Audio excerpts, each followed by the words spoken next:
मोदी जी ने कहा रात को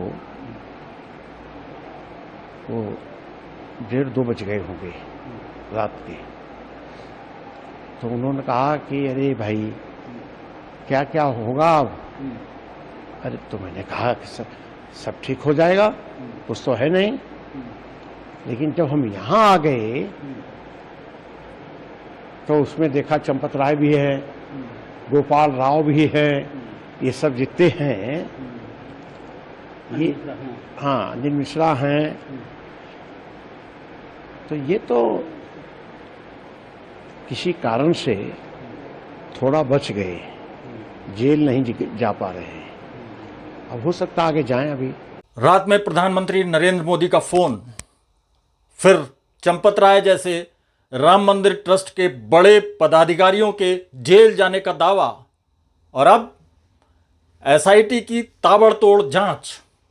आखिर राम मंदिर चढ़ावा विवाद में ऐसा क्या हुआ कि भाजपा के दिग्गज नेता ने अपनी ही व्यवस्था पर सवाल खड़े कर दिए।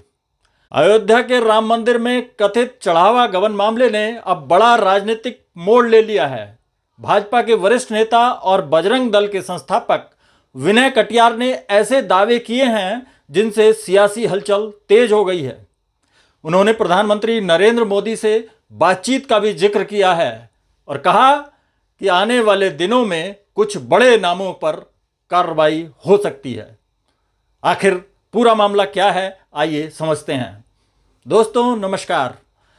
राम मंदिर के कथित चढ़ावा गबन मामले पर विनय कटियार ने कहा है कि ये केवल पैसों की हेराफेरी का मामला नहीं, बल्कि करोड़ों राम भक्तों की आस्था से जुड़ा विषय है। विनय कटियार के मुताबिक भगवान के मंदिर में अगर चढ़ावे में गड़बड़ी हुई तो इसे किसी भी कीमत पर स्वीकार नहीं किया जा सकता।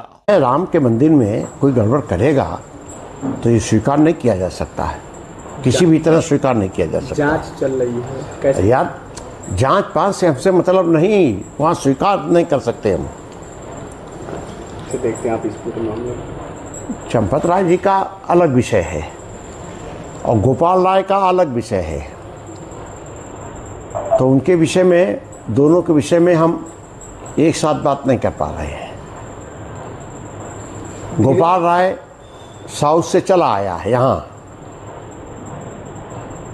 उसको जरा अकल नहीं है किससे कैसी बात करनी चाहिए।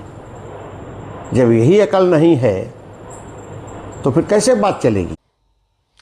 कटियार ने दावा किया है कि उनकी इस मुद्दे पर प्रधानमंत्री नरेंद्र मोदी से बातचीत हुई। प्रधानमंत्री ने विदेश यात्रा से लौटकर रात में करीब 2 बजे फोन करके पूछा कि अब आगे क्या होगा। इस पर उन्होंने जवाब दिया कि सब ठीक हो जाएगा। हालांकि उन्होंने बातचीत का पूरा विवरण सार्वजनिक करने से इनकार कर दिया।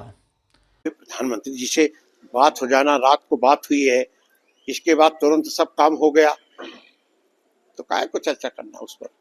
विनय कटियार ने कहा कि जब वो अयोध्या पहुंचे तो उन्हें लगा कि मामले में कई लोग शामिल हैं।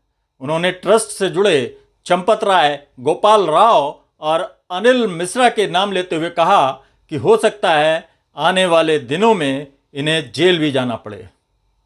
उन्होंने राम मंदिर ट्रस्ट की कार्यप्रणाली पर भी सवाल उठाए। विनय कटियार का कहना है कि श्रद्धालुओं के दान की सुरक्षा ट्रस्ट की जिम्मेदारी है। उन्होंने पूछा कि जमीन खरीद जैसे फैसलों का अधिकार किसे और कैसे मिला। विनय कटियार ने मांग की है कि दोषियों के खिलाफ कड़ी कार्रवाई हो और राम मंदिर ट्रस्ट का नए सिरे से पुनर्गठन किया जाए। इधर मामले में एसआईटी जांच तेज हो चुकी है। एसआईटी लगातार दूसरे दिन भी राम मंदिर जन्मभूमि परिसर में जांच करती रही। गुरुवार को चंपत राय, अनिल मिश्रा और गोपाल राव से पूछताछ के बाद शुक्रवार को एसआईटी ने बैंक कर्मचारियों से भी बंद कमरे में सवाल जवाब किए। एसआईटी वित्तीय लेन देन, ऑडिट रिकॉर्ड और अन्य दस्तावेजों की पड़ताल कर रही है। सूत्रों से मिली जानकारी के मुताबिक शुरुआती पूछताछ में कुछ सवालों के संतोषजनक जवाब नहीं मिले हैं। ऐसे में जांच का दायरा और बढ़ सकता है। पुलिस की आपराधिक जांच भी समानांतर रूप से जारी है। इस बीच विनय कटियार के बयानों पर विश्व हिंदू परिषद के अंतर्राष्ट्रीय अध्यक्ष आलोक कुमार ने प्रतिक्रिया देते हुए कहा कि उन्हें लगता है कि कटियार भ्रमित हैं और उनके बयान तथ्यों से मेल नहीं खाते। काफ़ी कंफ्यूज लग रहे हैं। उन्होंने कहा कि रात में 1-1:30 बजे मोदी जी उनके पास आए और पूछा क्या होगा। विनय कटियार ने उनको आश्वस्त किया कि सब ठीक होगा और फिर अगले भाग में उन्होंने कहा कि जब मैं वहां गया तो मैंने ये देखा। तो मुझे नहीं लग रहा कि वो स्वस्थ मन बुद्धि से बोले हैं।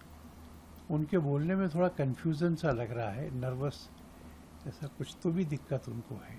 फिलहाल सबसे अहम बात यह है कि एसआईटी की जांच जारी है और किसी भी व्यक्ति की कानूनी जिम्मेदारी जांच पूरी होने तथा सक्षम एजेंसियों के निष्कर्ष के बाद ही तय होगी। अब सवाल है कि क्या राम मंदिर चढ़ावा विवाद में बड़े नामों पर कार्रवाई होगी? क्या एसआईटी जांच नए खुलासे करेगी? आपकी क्या राय है? कमेंट करके ज़रूर बताइए। ऐसे ही बड़े अपडेट्स के लिए चैनल को सब्सक्राइब करना ना भूलें।